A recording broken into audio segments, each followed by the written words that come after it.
member as well. I hope it's the first in a series of robust hearings. This is about our country. This is not about party. It's not about defending a president or attacking a president. It is about our country.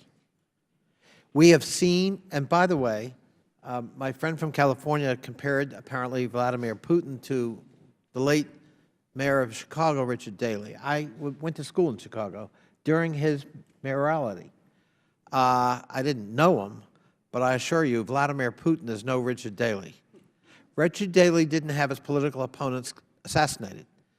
He didn't send them into exile. He didn't put them in prison. He didn't silence the press. He didn't assassinate members of the press. He didn't exile members of the press. He sparred with them. And sometimes he was bested.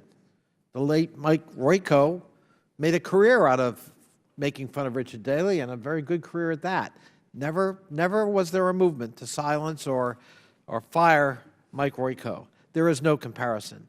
And I think we do ourselves a disservice by not recognizing on a bipartisan basis the gravity of the situation we face. A massive propaganda effort by Russia to basically distort truth and to have an alternative view of reality. We have a massive cyber operation run by the Russians, undermining our allies, undermining the West, undermining now our democratic process in the United States of America. And of course, the undermining of democratic institutions and the Western alliance itself. My question, Ambassador Baer, is, in light of all of that, what's the speculation that a new administration led by President Trump would seemingly enable that, so that when confronted, the answer is, well, we do it too? I don't believe it. The intelligence community is distorting reality and making it up, and very reluctantly acknowledging any reality. And then we discover numerous members of the administration have in fact had contacts with Russian intelligence officials and the ambassador. And what's interesting is kind of covering that up. If you got nothing to hide, why not just freely say, yeah, of course I met with the ambassador. I meet with ambassadors. I know the chairman and the ranking member do.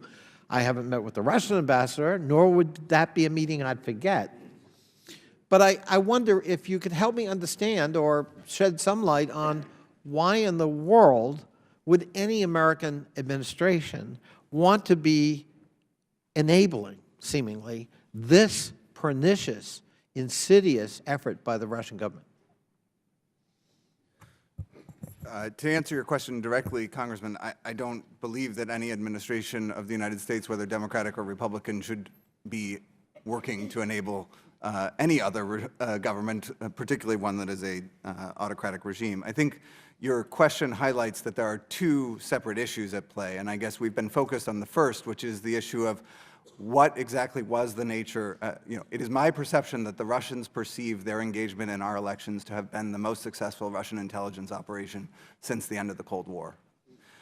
We need to understand what happened, why it worked and what didn't work, and how that played out, so that we can figure out how to defend ourselves, what appropriate countermeasures are, and what appropriate consequences are.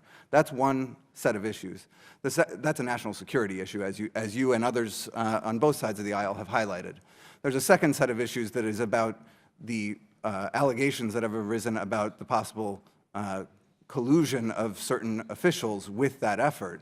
And that is not my area of expertise. That is obviously a legal issue as well as a national security issue, and that's not my area of expertise. But I think the investigation is something that we should all agree is a national security issue that we all have an interest in. You would agree that it would be harmful to U.S. interests to undermine NATO? Without question. So to call NATO obsolete might be harmful. NATO is not a charity project for our European allies. NATO is strongly in the interest of the United States of America. The United States has a strong interest in a Europe that is whole, free, and at peace. Would it be fair to say also that it would be harmful to U.S. interests to undermine the European Union? Absolutely. The European Union, like the United States, is founded on timeless and universal principles and has institutions to protect those, and that's why it's a threat to Vladimir Putin. And conversely, if you were pro-Russian or Vladimir Putin, the opposite would be true. It's in your interest to undermine NATO and in your interest to see the disintegration of the EU. That might be a narrow political calculus that somebody might make. Thank you. Right on time, Mr. Chairman. Thank you. We go to Mr. Ted Poe of Texas. Thank you, Mr. Chairman. Thank you all for being here. 2008,